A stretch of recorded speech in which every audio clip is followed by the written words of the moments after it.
Each year, students wishing to represent their colleagues at this ceremony submit their speeches anonymously to a committee of classmates, which selects one speech for presentation. It's my pleasure to introduce Jacob Lentz, who will speak on behalf of the class of 2015.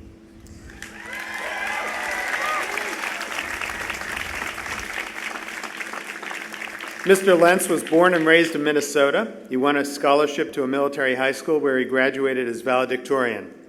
He was a member of the state championship swimming team, on the math and chess team, was student body president, and while in high school earned his Eagle Scout rank.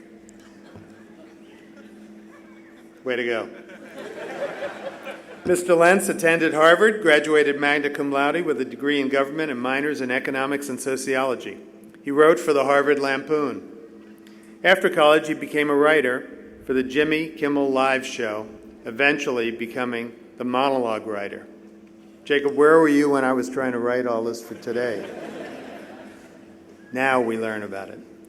In medical school, he's distinguished himself academically in service and in research. In his first year, he became a mentor to a pediatric cancer patient. He introduced this mentee to several of his heroes. He taught him how to drive. He was a proud guest at the young man's high school graduation. Also, Mr. Lentz spent his spring break during his third year in Haiti on a medical mission trip. Mr. Lentz will pursue residency training in emergency medicine here at UCLA. You don't want to switch to radiology? No, that would be, wow. Okay. I'm okay. It's all yours. I'm on a tremendous number of beta blockers right now. So I had a bunch of jokes at the opening of my speech in the first draft, and they were all about how I'm actually not going to do a residency, and instead I'm going to take the MD that I will now have, and I'm going to get myself a job on Grey's Anatomy. But that's not true. But they asked me to cut 2 minutes for time so everyone can get out of here in some kind of reasonable fashion and my family can get to the IHOP. So here's the speech. Today I'd like to talk to you about the brain. When I came to medical school, I thought the brain was pretty uninteresting. But, and this is why we paid hundreds of thousands of dollars in tuition, the brain is actually one of the most important parts of the body. Top 5, easy. The brain is fascinating because for the past 3 months, we've all been looking back fondly on our years here. We remember a wonderful time of laughter and mirth. But the truth is that medical school was mostly terrible. There was always more work to be done. There was always another assignment. There was always something else we were expected to do and someone who'd be judging us. And we never really had enough time to do all of it. And we all sensed in our bones that if we let up for a minute, we wouldn't be able to keep the plate spinning. It was confusing and it was exhausting. Yet now we are certain that it was fun. Why is that? It's because our brains have blocked it out. Our brains have blocked out the times we felt dumb, the times we felt defeated and hopeless. Zap, our brains removed all that. So what does that mean for us on this day? It means that next year, when we're doing a 24-hour call, and we can't see straight, and we're doing a lot of emotional eating, we can take comfort in the knowledge that someday in the future, we will look back with absolute certainty that it was actually tons of fun. Things pass, we block out the bad, and we can keep going much further than we ever think we'd be able. But some of it we need to hold on to. Some of it we can't let our brains block out. We need to remember how we felt when we were third years, how we were lost and we couldn't even figure out where the bathroom was, let alone when someone would give us a chance to use it. We need to hold on to that feeling when we have confused patients or family members or even medical students. We need to use that to make ourselves better. Our brains hold the keys to greatness, and they also have the seeds of our downfalls. Now that you are doctors, you will face the question that all adults eventually face. And that is deciding what it is that you will choose to think about. As smart as we are, we have limited mental bandwidth. Your choice will be where that bandwidth goes. Whether you will spend your mental energy on Facebook and Instagram and hashtagging your indignance and food trucks and the right chairpersonship at the right hospital and your petty grievances, or whether you will spend your mental energy on your patients, on learning more, and on the colleagues and subordinates who need a little help and have nothing to offer you in return.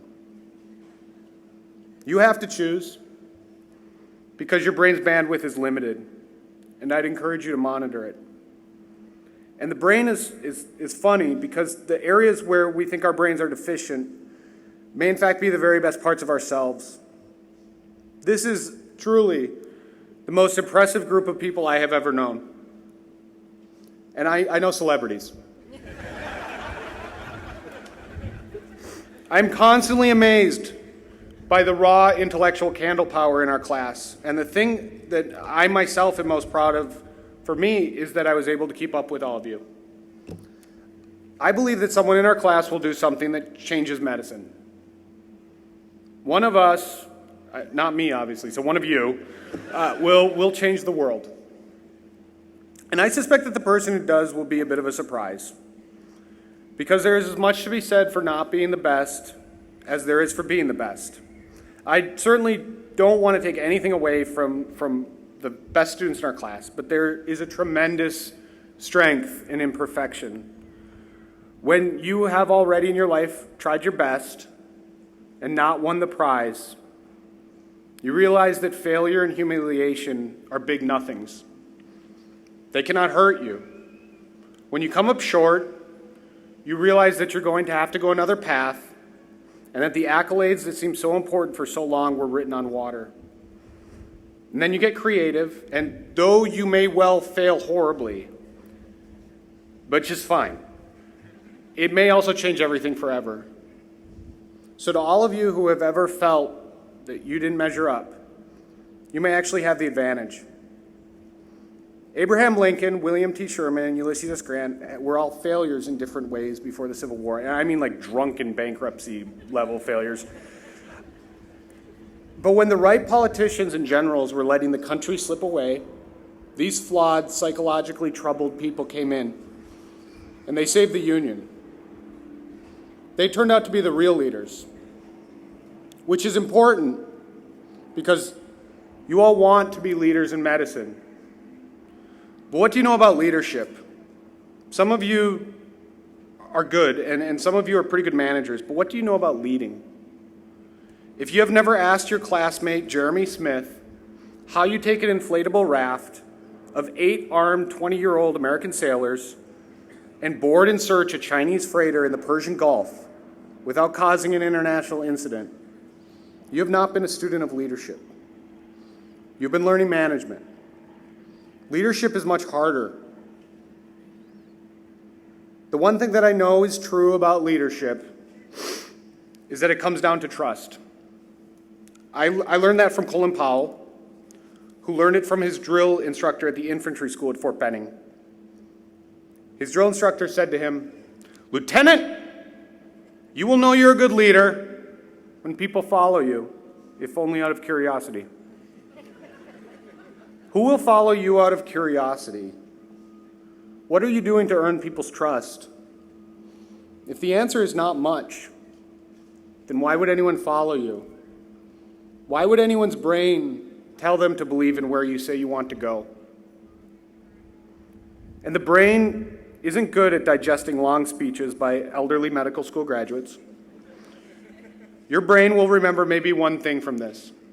So I thought very hard about the one thing I wanted to tell you. And it's something that was said by an English teacher at my high school. Treat your fellow humans gently.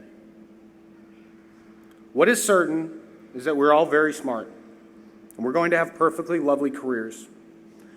What is still to be seen is whether we can treat our fellow humans gently. Whether we will be able to channel the vast sea of empathy in which we've all been swimming for so long into the simple verities of kindness decency, and fairness. Just do that much, be gentle, and you will make the massive investment that society has made in you more than worth it. I will stop now, but as the old man, I feel I have the right to tell you that I'm painfully, sickeningly proud of all of you. I'm very excited to see what you'll do. Thank you so very much for having me.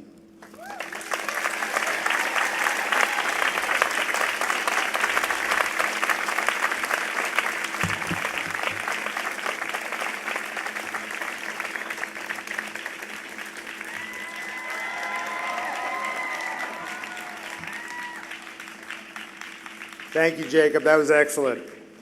Enjoy that IHOP tonight. We'll get you there in time for the senior discount.